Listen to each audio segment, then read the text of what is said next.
नमस्कार, मैं राघव कुमार आपका बहुत स्वागत करता हूं अपने चैनल पे।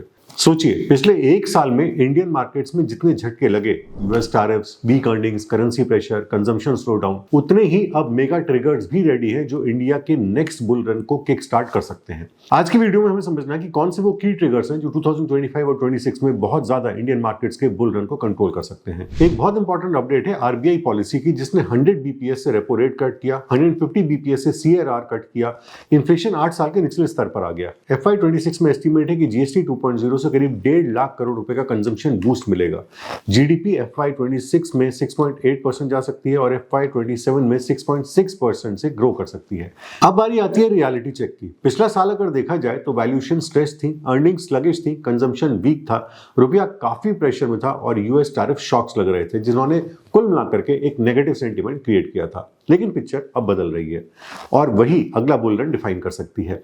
आखिरकार ये बदलाव क्या है? इसमें बहुत बड़ा फैक्टर है लिक्विडिटी बूस्टर का, आरबीआई की मॉनेटरी ईजिंग। सबसे पहले 100 बीपीएस का रेपो रेट कट, 150 बीपीएस का सीआरआर कट, इन्फ्लेशन 3% से नीचे है, जीडीपी आउटलुक काफी स्ट्रांग है। बॉटम लाइन ये है कि low inflation plus steady growth is equal to perfect equity और friendly macro cocktail. GST 2.0 biggest consumption trigger रहा है। 25 सितंबर 2025 में लागू हुई थी जीएसटी 2.0 यानी कि नया जीएसटी स्ट्रक्चर। इसका इंपैक्ट ये रहा कि काफी सारे प्रोडक्ट्स की प्राइसेस कम हो गई, जिससे स्पेंडिंग बढ़ गई, डिमांड रिवाइवल हुआ, अर्निंग साइकिल पॉजिटिव टर्न हो गई। एक्सपर्ट्स का कहना है कि जीएसटी 2.0 धीरे धीरे यूएस टैरिफ के इंपैक्ट्स को रिवर्स कर देगा। साथ ही साथ सेंटिमेंट रिवर्सल भी है। पॉलिसी मेकर्स ने ग्रोथ मोड पर काफी फोकस किया है। जेपी मॉर्गन के राजीव बत्रा का कहना है कि policy focus on reviving domestic growth is now visible and it is very clearly visible in India. Government plus RBI दोनों फुल ग्रोथ पुश मोड में है और बुल रन की सबसे बड़ी शर्त यहाँ पे पूरी हो जाती है। वैल्यूएशन रीसेट हो चुकी है और मार्केट में काफी वेल पोजिशन्ड है। अगर हम ईएम प्रीमियम देखें तो 97% से 49% है। निफ्टी ईपीएस ग्रोथ भी FY 25-26 में 13% और 26-27% में 16% रहने की उम्मीद है। सेक्टर्स में अगर देखा जाए तो बैंकिंग, कंज्यूमर ड्यूरेबल्स और एफएमसीजी सेक्टोरल लीडर्स रहेंगे। वैल्यूएशंस अब कंफर्टेबल जोन में आ चुकी हैं और अगले पीई एक्सपेंशन की पॉसिबिलिटी यहां से निकल कर आती है। मॉर्गन स्टैनली भी इस समय इंडियन मार्केट्स में काफी बुलिश है। उनका कहना है कि करेक्शन अब यहां से खत्म हो चुका है। यहां से ज्यादातर एक्सपर्ट्स भी जून 2026 तक के सेंसेक्स के टारगेट्स निकाल रहे हैं। इसमें कुछ केसेस हम कंसिडर कर सकते हैं। अगर markets full swing bull mode में आ जाते हैं तो सेंसेक्स डेफिनेटली 1 लाख को क्रॉस करेगी। अगर मॉडरेट मोड में भी रहते हैं तो 89,000 को सेंसेक्स क्रॉस कर सकती है। लेकिन अगर किसी वजह से बेरिश सेंटीमेंट रहता है जिसको सिर्फ 20% एनालिस्ट ही सपोर्ट कर रहे हैं तो मार्केट 70,000 के आसपास रह सकती है। रीजन साफ है, RBI plus government policy support, bank deregulation, CRR cuts, capex push, GST reduction और इंडिया यूएस ट्रेड थॉ, लो इन्फ्लेशन वोलेटिलिटी, इन सब ने मिलकर मार्केट्स को ना सिर्फ पॉजिटिव सेंटीमेंट की तरफ ले गए बल्कि एक क्लियर कट रोड मैप भी यहां से दिखाई देता है कि किस तरीके से इंडियन मार्केट्स आगे ग्रो कर सकते हैं।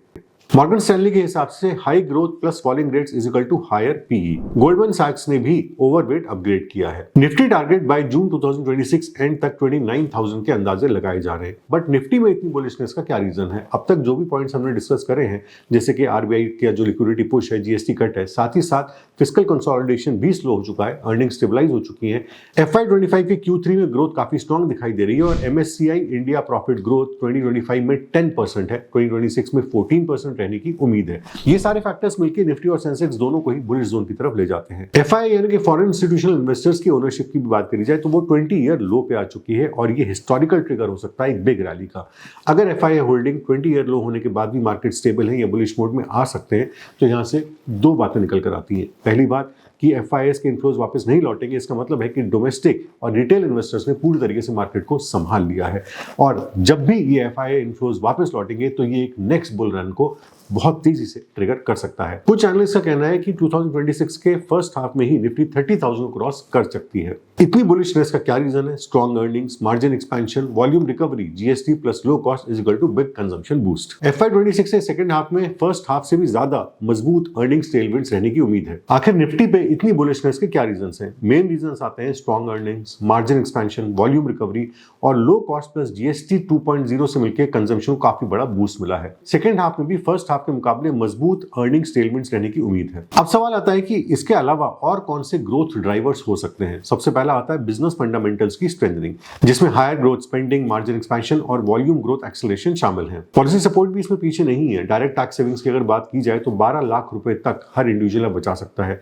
जीएसटी कट से consumption revival across major categories पूरी तरीके से सेट इन हो चुका है। काफी स्ट्रॉन्ग मैक्रो टेलविंड्स भी हैं, जैसे रुपये का डेप्रिसिएशन टेम्पररी और कंट्रोल्ड है। इंडिया यूएस का फ्री ट्रेड एग्रीमेंट रुपये स्टेबलाइजेशन नियर 87 कर चुका है। यूएस मार्केट्स में करेक्शन सिग्निफाई कर सकते हैं कि ग्लोबल इन्फ्लोस इंडिया की तरफ शिफ्ट हो रहे हैं। एनालिस्ट ऐसा मानते हैं कि मार्केट्स यहां से काफी तेजी से कैचअप कर सकते हैं और बहुत सी बातें अब काफी प्रॉमिसिंग दिखाई दे रही हैं। लिक्विडिटी और सेक्टर रोटेशन की भी अगर बात करी जाए तो लिक्विडिटी फ्लोज काफी अच्छे हैं। एफआईज ने अक्टूबर 2025 में 10,000 करोड़ रुपीस की खरीदारी करी। सीएडी अब सिर्फ 0.2% पे है। एफडीआई इन्फ्लोज अप्रैल से जुलाई तक $37.7 बिलियन के हो चुके हैं। कई सेक्टर्स में नई लीडरशिप भी निकल कर आ रही है, जिसमें शामिल है फाइनेंशियल सेक्टर, जो कि अब पहले से काफी स्ट्रॉन्ग दिखाई दे रहा है। इसके अलावा ऑटो, इंश्योरेंस, हेल्थ केयर और पावर सेक्टर पे भी काफी नई लीडरशिप मजबूत तरीके से बाहर आने की वजह से और पॉलिसी सपोर्ट होने की वजह से ये सेक्टर्स काफी फेवर में आ सकते हैं। टेक्निकल्स को हालांकि मैं बहुत ज्यादा सपोर्ट नहीं करता, बट यहाँ पे भी काफी की ब्रेकआउट्स देखने को मिल रहे हैं। जैसे सेंसेक्स का एक की ब्रेकआउट है 85,200 पे, जिससे नेक्स्ट टारगेट 88,000 टू 90,000 रह सकता है।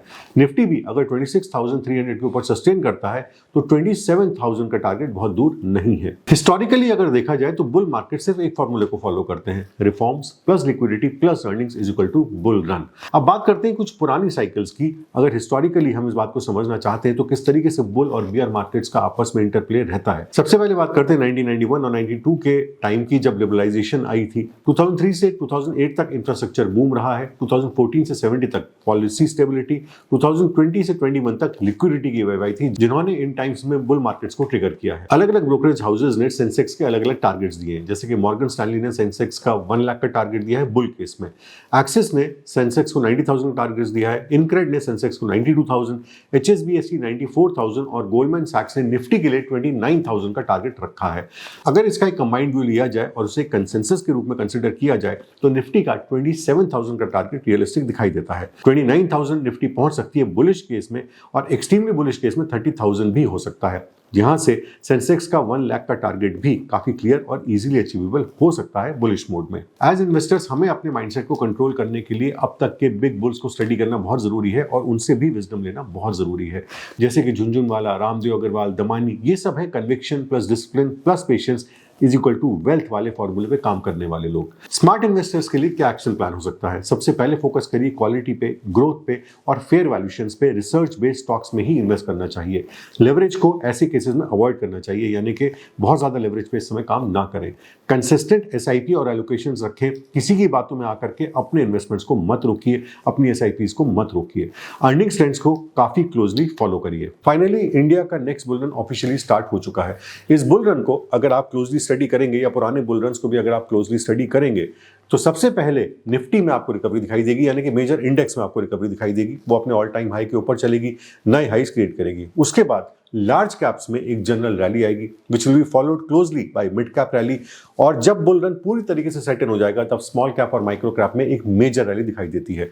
हमेशा हिस्टोरिकली इसी तरीके से मार्केट्स मूव करते हैं। जब स्मॉल कैप्स और माइक्रो कैप्स में बुल रन आता है, इसका मतलब है कि इंडियन इकोनॉमी में अब बुल रन सेट इन हो चुका है और वो काफी लंबे समय तक चल सकता है। इसलिए जहां तक मैं समझता हूं कि हर करेक्शन, हर कंसोलिडेशन एक अपॉर्चुनिटी है प्रिपरेशन के लिए, अच्छे इन्वेस्टमेंट्स के लिए, अच्छी रिसर्च के लिए, जब आप आराम से शांति से बैठ के बिना किसी फोमो के इन्वेस्टमेंट्स को आगे बढ़ा सकते हैं और आने वाले बुल रन का फायदा उठा सकते हैं। ज्यादातर हम गलती ये करते हैं कि जब मार्केट बढ़ता है तो हम खरीदना शुरू करते हैं और जब मार्केट गिरता है तब हम बेचना शुरू करते हैं और फिर बाद में सोचते रहते हैं कि हमें नुकसान क्यों हुआ। इंडिया की ग्रोथ स्टोरी अभी खत्म नहीं हुई है। इंडिया की ग्रोथ स्टोरी तो अभी ठीक से शुरू भी नहीं हुई है। असली बुल रन तो अभी शुरू होना है, जिस तरीके से हमारी इकोनॉमी का एक्सपेंशन होगा। अब आने वाले समय में मार्केट्स के लिए, लार्ज कैप्स के लिए, मिड कैप्स के लिए और खास तौर से मेरे फेवरेट स्मॉल कैप्स और माइक्रो कैप्स के लिए आप क्या सोचते हैं, ये मुझे कमेंट्स में जरूर बताइएगा। साथ ही साथ ये भी बताइएगा कि आप नेक्स्ट किस टॉपिक पे चाहते हैं कि मैं वीडियो बनाऊं, ताकि मैं और आप एक मीनिंगफुल डिस्कशन कर सकें। तो आज बस इतना ही। अगली वीडियो में फिर मिलेंगे किसी नई इंफॉर्मेशन के साथ। जय हिंद।